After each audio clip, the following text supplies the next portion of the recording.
This is the face of Facebook, Mark Zuckerberg, the mogul who's guiding its extraordinary growth. What everyone wants to know is he old enough to be running a company some people say is the biggest thing since Google? Tell everyone how old you are. I'm 23 right now. So, and you're running this huge company. Well, it's not that big. And here he was helping me set up my own Facebook page with a profile of my likes and dislikes. Guess what my favorite TV show is? I can't. Duh. All right, put 60 Minutes there. Next, we added my friends, family. That's my son-in-law, old classmates. Within a few minutes, I got a friend request. Here's a guy I haven't talked to in 2 years, and I'm so thrilled to hear from him. Mark. This is why so many find the site addictive. In a world with no cell phone or email directories, Facebook has become a way to find lost friends. Right, I mean, it used to be the case, like, you'd switch jobs, and then maybe you wouldn't keep in touch with all the people that you knew from that old job, just because it was too hard. But one of the things that Facebook does is it makes it really easy to just stay in touch with all these people. Of course, if someone tries to friend you, you can ignore them.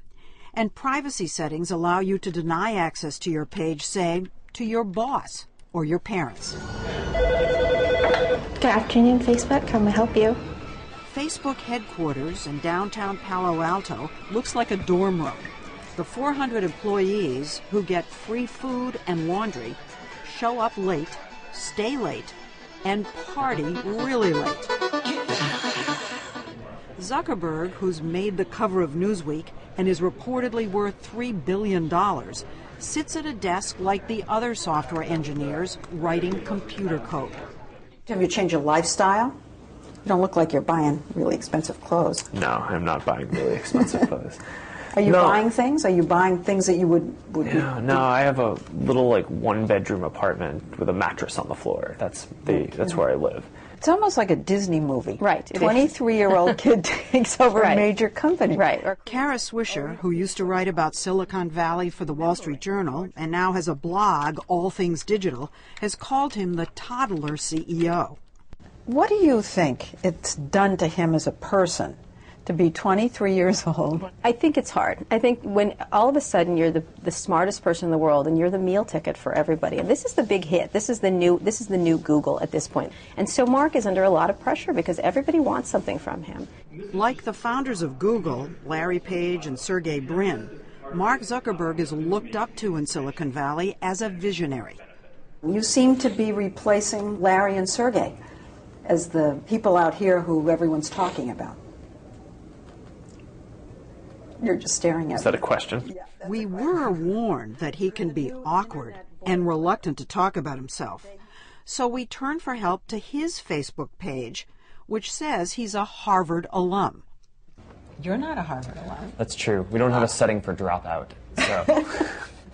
He dropped out of Harvard in 2004, where he was intending to study psychology. His mom is a psychiatrist. Here she is on Facebook. His dad's a dentist. Mark was a computer whiz early on, writing software in 6th grade. In his second year at Harvard, he built a site where students could rate or berate the looks of classmates through ID photos he lifted off Harvard's computers. You got into deep trouble from this little prank. Yeah. Well, Harvard was just not happy that I was using their images and... Yeah, well, they said you hacked. Mm-hmm. Did they punish you? Yeah, it was put on some sort of, I don't know, what do you call it? Probation? Sure. Soon thereafter, he and his 2 roommates created an online version of the Harvard Student Directory where kids could message each other. They called it the Facebook and launched it from their dorm room. Within 4 months, they had expanded to 40 colleges and over the summer moved to Palo Alto. But Mark had done code writing for some upperclassmen with a similar idea, and they have filed a lawsuit. 3 Harvard students are suing you, claiming that you stole their idea for Facebook. Well, I mean, we know that we didn't steal any ideas or code, so we're just kind of waiting until that comes out in court. In the lawsuit, they claim that you were duplicitous. Are you worried about it? No, I don't really spend a whole lot of my time worrying about that. I mean, we have lawyers at the company who deal with that stuff, and it's not a huge concern. I mean, probably about half my time is spent on business operation type stuff. Despite his young age, Zuckerberg seems to have made one savvy business decision after the next. He expanded access to Facebook from college students to high schoolers, then in 2006 to adults, his fastest growing demographic. Now he's inviting everyone on the site to create new software and pocket the profits themselves. It's a way to keep the next big thing on Facebook. New programs emerge daily, like Facebook Scrabble.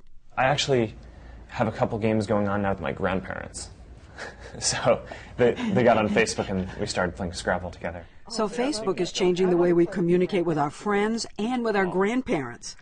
It's also changing politics. Every major candidate has a page. Zuckerberg says there seem to be more Republicans on the site than Democrats, and among them, Barack Obama, with his young person's following, is hugely popular. Hillary Clinton is hugely unpopular. You know, it used to be first you went on Face the Nation if you were a candidate. Then, well, no, you went on Letterman. Now it seems the candidates have to be on Facebook. Are you changing the way candidates are running for president? Well, I think because politicians can communicate with tens of thousands of people at the same time, it's pretty effective for them in campaigning.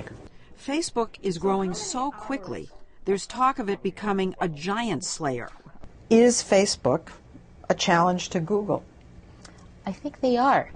Charlene Lee, an analyst at Forrester Research, a technology consulting company, says Facebook is a threat to Google because it could become the first site people go to search.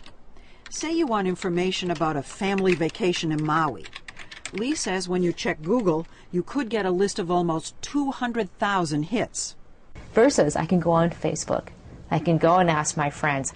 And people will write back to me, oh, I've done things, and this is what I recommend, and knowing you and your kids, they will really like doing this. So the next time I do something very specific like that, chances are I'll probably go to Facebook. Which is why Yahoo offered to buy Facebook in 2006 for $1 billion in cash.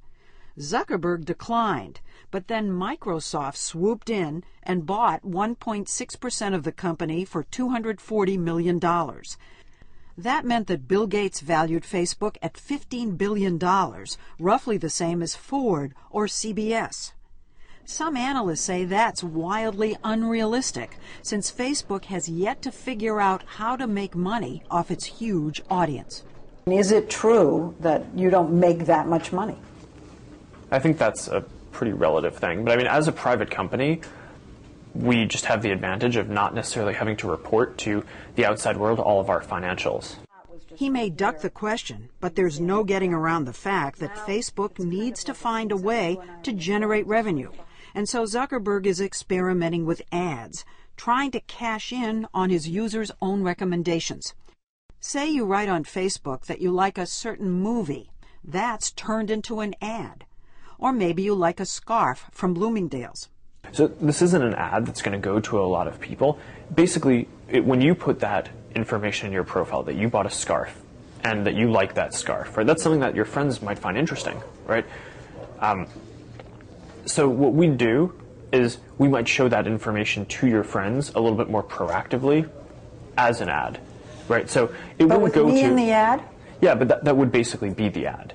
Okay, but it's almost like an endorsement, like Michael Jordan for Nike. I become the spokesman for that ad.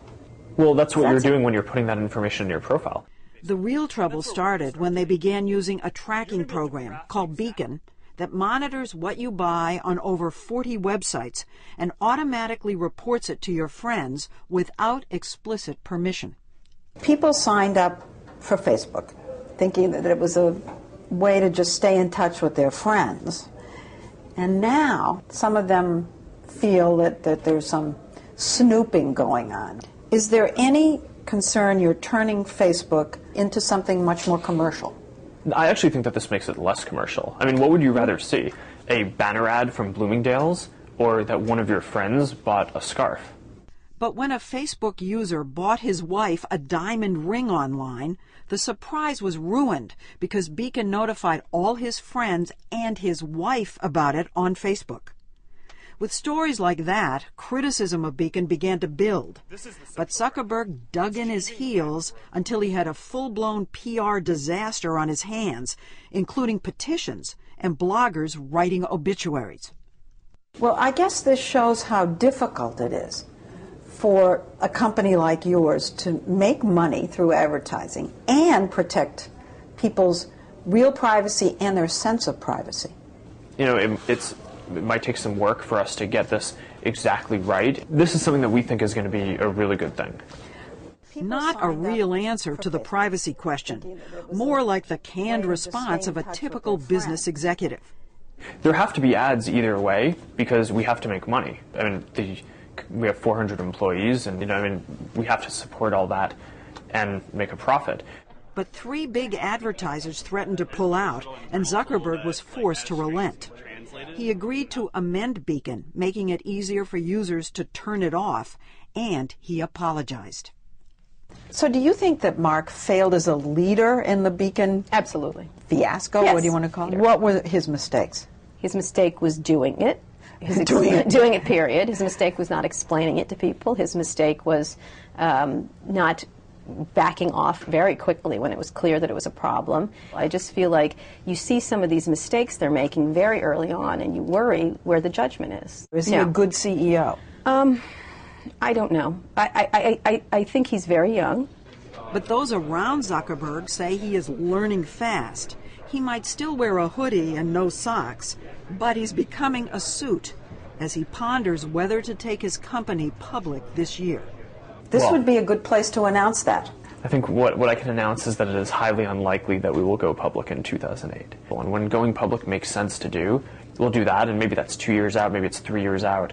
Do you think that your age is an asset or a liability? I mean, there's probably a little bit of both, right? I mean, there are definitely elements of experience and stuff that someone who's my age wouldn't have, but there are also things that I can do that other people wouldn't necessarily be able to.